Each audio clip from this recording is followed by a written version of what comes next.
After you've been playing board games for a while, you'll find there's a game in the shop that you always pick up, look at, then put back down and buy something else. It's always the one that you overlook and you prioritise lower than all the others. And this one was mine. I'm really glad though that I bought it. Let me explain why as we get up to our ears in gore with Gears of War. Gears of War is a cooperative game in which your beef chunk soldiers fight the desiccated Goths known as the Locust Horde.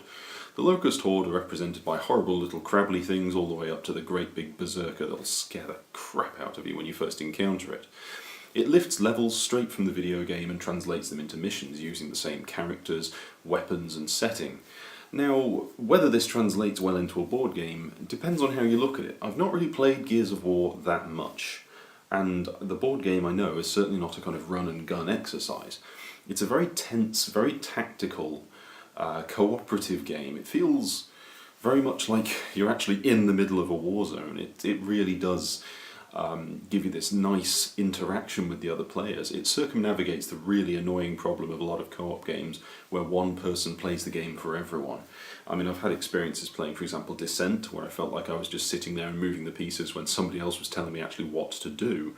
In this, you have a hand of cards, and these are your order cards. You have to discard one per turn to move or attack or take an action from the card, which allow you to do all sorts of things like move 5 areas or make multiple attacks or help other players. But they also represent your health. As your cards dwindle, the more likely you are to get killed. Some people don't like this mechanic. They feel like you're basically hurting yourself to take an action. Personally, I think it's an abstraction that the more you do in a dangerous zone, the more chance you have of getting shot. So it's not really your health as much as your vulnerability. But you play with your hand of cards, not secret, but neither is it open, which means that one player at the table can't sit down and go, well, if you play this and I play that and you play this, and come up with the perfect strategy without actually interacting, just dictating what you should do. The other thing is that the game gives you imperfect information. It's a puzzle, but you don't know precisely what's going to happen. Neither, though, is it hugely chaotic. It does rely on cards and it does rely on dice, but it doesn't rely just on a completely sort of random set of things happening. Like, for example, my cat walking into the room. Gears of War, it operates within limitations. The levels have set tiles that you use, but they don't always come out in the same way, so the levels are different shape each time. When you pick up weapons, the enemies will randomly drop them, but you know roughly how many times out of 10, for example, a weapon will get dropped, and you know what weapon it's going to be. There's a certain order and a certain set of criteria within which it operates. You've got the AI deck. Now this is really smart. It runs the Locust Horde, the enemies, for you, using a series of simple logic, sort of and, if, or kind of situations. Meaning that all of the monsters, you don't have to keep track of loads of stats because the AI deck handles it for you. The little horrible wretches will run in and attack you, whereas the bigger things will try and hang back and shoot you. It's really neat, it's really clever. But because the AI deck is slightly different depending which enemies are in the game, not only does it add a different flavour to each mission and a different feel, it also means you know roughly what to expect, because the AI deck doesn't contain a load of just random surprise you're dead kind of cards, like for example Doom or Arkham Horror sort of have some cards that just come out of the deck and smack you in the face. So Gears of War, it's tough and it does contain random elements for certain, but like I say, the cards and the dice feel like they're weighted pretty well. You don't feel like your order cards contain a whole hand of useless ones. You don't go, well, that's me doing nothing this turn. And like I said, the cooperative element's really good because you have to look out for your teammates. If somebody is taken to 0 health and then wounded, they go down and they're bleeding out. They're still allowed to crawl, and they still activate the locusts. So you can't afford for your teammates to be on their face. Nobody gets eliminated, but it gets much more dangerous when your guys start falling, so you have to help each other. You have to spend a card to pull them back up, and maybe you'll have a card that gives them a few order cards to get their health back a little bit. You have to make use of cover, and you can move between cover, and other people can play reaction cards and follow you, so you can sort of move as a group. It's really cool the way you can actually operate as a unit. In one of the games we played just recently, I had the Mulcher, which is a huge whopping machine gun that operates best when you're in cover because you can stand it on a wall, which in itself is a great idea. But I was using it to basically cover everybody else's advance. I was like the rear guard in the mission. Later on in that same mission, we had a wonderful moment, the climactic moment, where my friend Neil single-handedly won the game by going berserk with the chainsaw bayonet of the Lancer and just chopping down the final remaining enemies.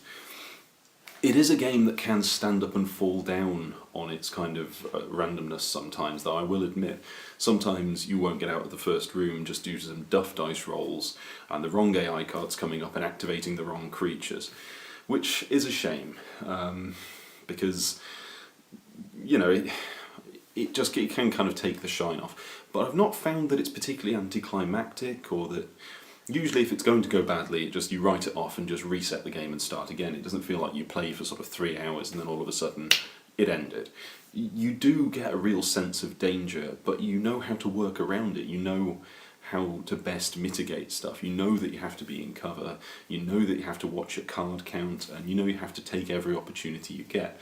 And then you'll pick up a weapon like a sniper rifle and spend the rest of the game like knocking heads off enemies at 100 yards. It's really cool in its ebb and flow. If you can weather the storm, you can then charge ahead, and sometimes you'll dig in a position and defend it. It's, like I say, it has a real proper sort of warlike feel, and if it wasn't a Gears of War license, you could quite easily turn it into, say, a World War II game, I personally think. The game system is rock solid, and it doesn't feel like you need expansions. There is a little blister-packed couple of extra missions expansion, which is neat. But Fantasy Flight have given you enough to keep you going, and it operates really nicely as a solo game. If you play with 2 cog soldiers, you can actually have a very engrossing solitaire game of this. I've played it several times, and each time I've never felt like, yeah, this is alright, but it'd be better with more players. You know, you do feel like, yeah, this is genuinely enjoyable. Going to components, it does take all of the Gears of War stuff of the browny grey dinge of that game. But the tiles, the map tiles are very nice and clear. You can see exactly what's where. The miniatures are surprisingly high detail, but still feel like game pieces. They're not fragile. You don't feel like they're sort of war games miniatures that you have to treat with kid gloves. You can just slap them around on the table and they're great. And they even give you a great big miniature for the Berserker, which I kind of expected to be a cardboard stand-up or a token. Sometimes they do proxy things in, and that's okay, to be honest. Your big problem is with the cog soldiers. 3 out of 4, unless you scrutinise them, look really similar. One's got goggles, one's got a bandana, and they're in minutely different stances. Annoyingly, the guy who has the shotgun isn't moulded with one, which is a real oversight. I mean, it's not a game-ruining problem, and if you painted them, that would be it fixed. But it's just a shame that they didn't vary the sculpts a little bit more, just to make them discernible on the table from a glance. Now, problems. I've mentioned that sometimes the bad dice roll can stuff the game up from the start. I do think if people think too much about it, it could really drag on. It's not a game, it's a game of tactics and a game of coming up with the best idea, and it does make you feel like you make legitimate, sensible and interesting decisions. But, I don't know, I think negative-wise, I think maybe you could burn out on it if you charged through the missions over and over and over. And some situations, you do feel like it gets out of hand quite fast. But to be honest, I don't have much bad to say about it. Like I say, for a Fantasy Flight game, they've done a very restrained job. They've not swamped you with too many sort of bits and pieces and moving parts. When you operate the Locust Horde, you're not having to look too much stuff up, you know, you just move them and then you carry on. I think that's the thing that I like about this game, is that you don't feel like there's much in the way of needless downtime and calculation. They've abstracted some stuff, and that might bug some people. Like I said, with the hand of cards being your ability to be alive. Like the Locust Horde have infinite range on their weapons, for example, which I think some people will be a bit funny over, and cover doesn't quite work how you would expect in some respects. It's not counterintuitive, but it's not necessarily very real world. If you're looking for a tactical miniatures game, which is about positioning. This is not it. Something like Super Dungeon Explorer or Space Hulk, where it's a bit more positioning and facing. In this, it's a bit broader. It's a bit more like Castle Ravenloft, where you move areas rather than single squares. But yeah, Gears of War, I didn't want to buy it for the longest time because there were so many red flags. The designers made some games I don't really like. It's a video game adaptation like Doom was, which I didn't get on with, although Fantasy Flight do make some good ones. And it kept getting passed over. Now that I own it, now that I've picked it up, it's one of those games where if everybody gets into it, you might start missing some little rules as you play because you get so thoroughly engrossed in it, and it's a real shared experience and a proper cooperative game where you still get to kill a bunch of stuff. And when you get to the end and you're the last one standing and you have completed the mission, its thematic flavor text stuff is pretty much missing. It's not like Arkham Horror where it has a story in the cards, but it enables you to tell your own stories, which may not be particularly entrenched in the Gears of War universe and theme, but you come out of this with war stories. It's such a smart and satisfying little game, as long as you can handle the occasional random spike. So yeah, Gears of War, thoroughly recommended. I believe it's getting reprinted. I'm hoping for an expansion. It doesn't need one, but more of the same would be fine by me. And I'll see you next time.